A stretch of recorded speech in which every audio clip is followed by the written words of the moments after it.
Kapolda Edi Sumitro Tambunan kunjungi keluarga Anumerta Husni Abdullah di Wahai.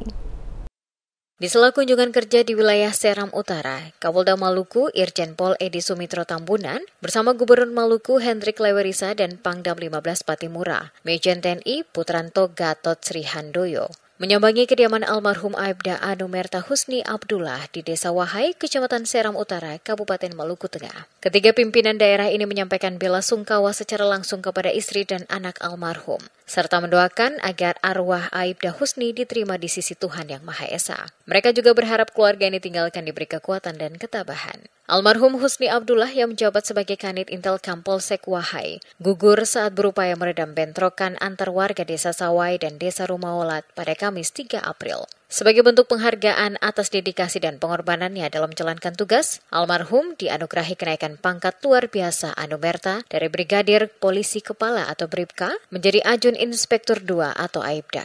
Pemakaman Aibda Anumerta Husni Abdullah dilaksanakan dengan upacara kedinasan di tempat pemakaman umum atau TPU Kampung Jawa Desa Wahai pada Jumat 4 April. Upacara dipimpin oleh Wakapolres Maluku Tengah Kompol Ruben Sihombing. Suasana haru menyelimuti prosesi pemakaman. Isak tangis keluarga, kerabat, dan rekan-rekan almarhum turut mengiringi kepergian putra terbaik Polri tersebut. Sebagai bentuk penghormatan terakhir dilakukan pembacaan riwayat hidup almarhum, apel persada, penghormatan salvo, serta peletakan karangan bunga oleh Inspektur Upacara dan perwakilan keluarga. Upacara ditutup dengan penyerahan bendera merah putih dan foto almarhum kepada pihak keluarga.